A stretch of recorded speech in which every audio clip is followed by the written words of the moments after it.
샬롬, 주님의 이름으로 문안드립니다. 유튜브를 보다 보니 쇼츠가 뜨는데 도올이 구약과 신약을 설명하는 영상이었습니다. 먼저 일단 도올의 강의를 들어보시겠습니다. 중요한 거는 테스타먼트란 말, 계약이라는 의미요. 계약. 여러분들은 시달다고 무슨 계약은 안 맺었잖아요. 이게 굉장히 위대한 종교에 진화가 돼서 한참 된 거예요. 기독교라는 종교는 야훼와 이스라엘 민족 간의 계약을 맺었어요. 이게 계약 증서가 있어요, 실제로. 그 계약 증서가 토라, 알겠어요? 모세오경이라는 계약 증서가 있어요. 그리고 그대로 안 하면 뭐야? 하나님이 나는 진노야, God of wrath, I'm the Elohim. 진노의 하나님이고 나는 jealousy, 질투의 하나님. 너희들이 만약 나를 안 믿고 딴 짓을 하면 몰살시킬 것이다. 지금 이 계약이라는 게 왜 구약이라고 하냐면 이것이 헌 계약이란 말이에요. 그러면 지금 기독교는 어떻게 되죠? 신약이잖아요. It's a new testament. 새로 계약을 맺었으면 헌 계약 종지는 어떻게 돼요? 파기시켜야죠. 찢어버려야죠. 그러니까 지금 기독교인이 된다는 것은 내가 1차적으로 한국 기독교에다도 얘기한 게 너희들 신약을 믿는 놈들 아니냐. 그러면 구약은 찢어버려라. 이 영상에서 도올은 구약과 신약은 하나님과 인간의 계약이라고 했습니다. 여기까지는 맞습니다. 그런데 이후 도올의 구약과 신약의 설명은 이분이 성경에 대해 전혀 모르고 있다는 것을 나타내고 있습니다. 도올의 말에 따르면 구약은 여호와 하나님이 이스라엘과 맺은 언약이고, 그래서 새로운 언약인 신약을 믿는 기독교인들은 구약을 찢어내버려야 한다는 것입니다. 이 말을 달리 말하면 나는 전체 성경이 무엇인지 아무것도 모른다는 말과 같은 말입니다. 구약이 없는 신약은 있을 수 없습니다. 구약 없는 신약이란 뿌리와 줄기가 없이 열리는 사과와 같이 말이 되지 않는 이야기입니다. 사실 도올과 같이 예수님을 구세주로 믿지 않는 불신자의 강연을 비판하는 자체가 무슨 의미가 있겠습니까? 다만 불신자의 잘못된 성경 지식을 반면교사로 삼아 하나님의 말씀인 성경을 좀 더 잘 알자는 것이 내가 이 영상을 만든 이유입니다. 구약과 신약을 이해하기 위한 성경의 간략한 전체 내용은 이렇습니다. 하나님께서 아담과 하와를 만드셨으나 마귀의 유혹에 빠져 최초의 계명인 선악과를 따먹고 죄에 빠진 사람들은 바벨탑 사건 이후 세계로 흩어져서 자신들의 창조주이신 하나님을 모르고 우둔하게 되어서 말하고 움직이지도 못하는 목석과 일월 성신을 섬기며 평생을 지옥이 예비된 마귀의 종노릇을 하고 살아갔습니다. 다른 말로 하자면 심판이 예비된 진노의 자식들로 살아갔습니다. 살아있으나 머지않아 죽을 것이고, 또 죽음 후에는 심판과 지옥이 예비된 살아있으나 영원한 생명이 없는 죽은 자들이었습니다. 그런 절망적인 상황에서 하나님은 만세전에 세우신 인간의 구원 계획을 성취해 가기 위해 우상을 섬기던 족속 중 한 명인 아브라함을 택하셔서 언약을 맺으셨습니다. 이 내용이 기록된 것이 창세기 12장 1절에서부터 3절까지의 말씀입니다. 여호와께서 아브라함에게 이르시되, 여기서 아브라함은 하나님께서 아브라함이라는 이름을 주시기 전 아브라함의 과거 이름입니다. 너는 너의 고향과 친척과 아비의 집을 떠나 내가 내게 보여줄 땅으로 가라. 여기서 내게 보여줄 땅이란 가나안 지역, 지금 팔레스타인으로 불리는 지역입니다. 2절, 내가 너로 큰 민족을 이루고 내게 복을 주어 내 이름을 창대하게 하리니 너는 복이 될지라. 너를 축복하는 자에게는 내가 복을 내리고 너를 저주하는 자에게는 내가 저주하리니 땅의 모든 족속이 너로 말미암아 복을 얻을 것이라 하신지라고 하여, 하나님께서 아브라함을 세계 여러 민족 중에서 택하시고 그를 그가 살던 땅에서 나오게 하시고, 또 아브라함이 이스라엘이라는 민족의 조상이 되어 세계의 모든 족속이 아브라함의 자손이자 이스라엘 민족으로 오시는 예수님으로 인해 구원을 받으리라는 언약을 맺은 것입니다. 그렇게 하여 하나님의 언약대로 아브라함의 자손은 이집트 땅에서 이스라엘이라는 민족을 이루게 되었고 그 민족을 이집트에서 인도하여 아브라함에게 주시기로 약속한 땅 가나안, 지금은 팔레스타인이라고 부르는 땅에 들어가 살게 하셨습니다.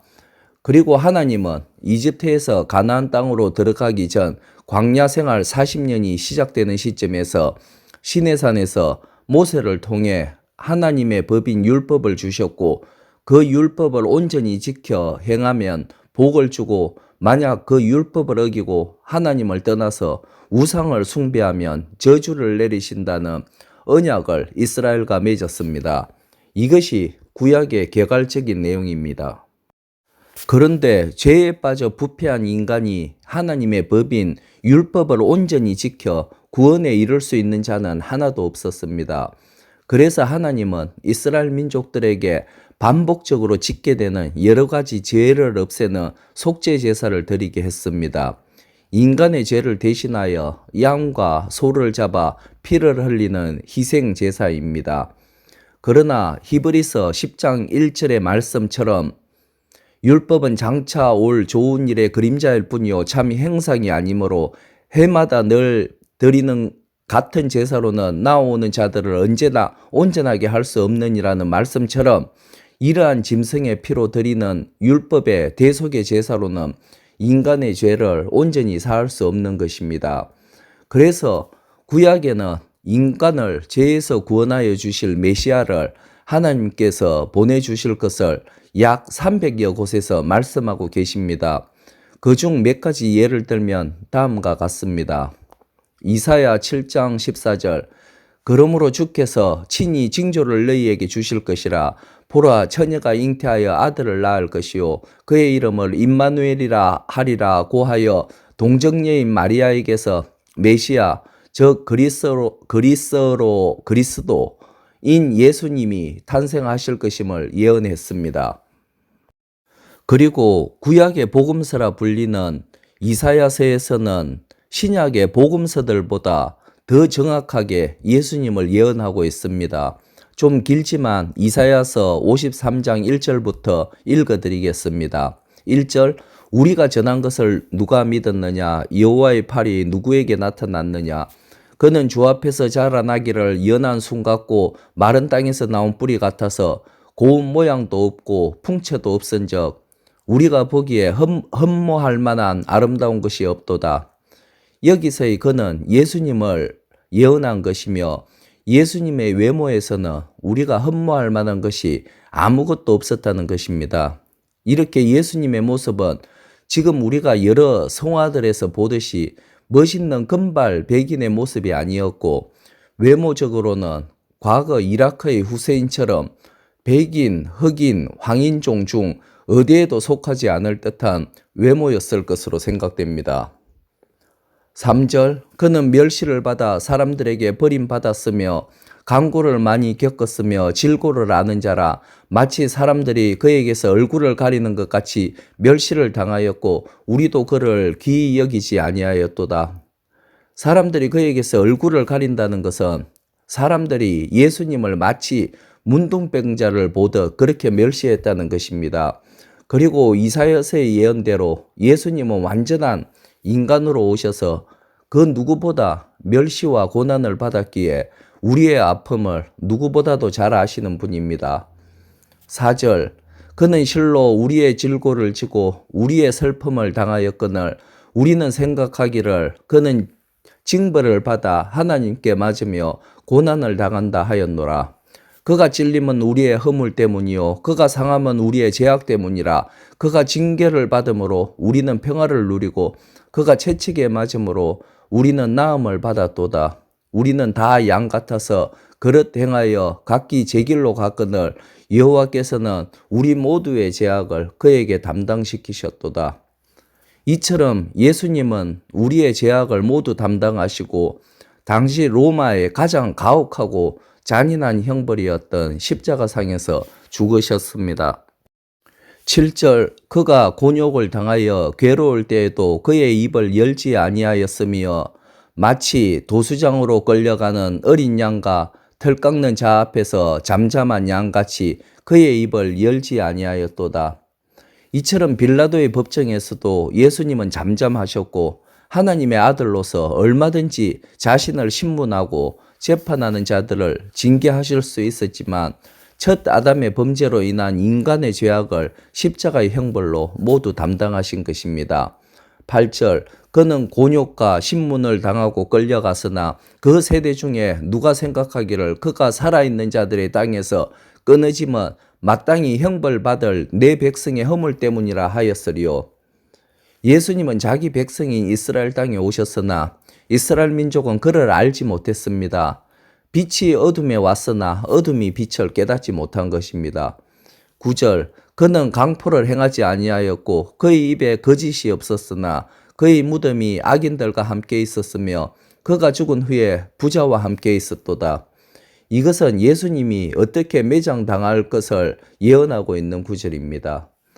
10절 여호와께서 그에게 상함을 받게 하시기를 원하사 질고를 당하게 하셨은즉 그의 영혼을 속건 제물로 드리기에 이르면 그가 씨를 보게 되며 그의 날은 길 것이요 또 그의 손으로 여호와께서 기뻐하시는 뜻을 성취하리로다. 결국 하나님의 독생자이신 예수님께서 우리 인간의 속죄 제물이 되시고 이것이 하나님의 기뻐하시는 구원 계획을 성취하는 것이라는 말씀입니다. 이야기를 마무리할까 합니다. 복음이란 영어로 good news, 즉 좋은 소식이라는 의미입니다.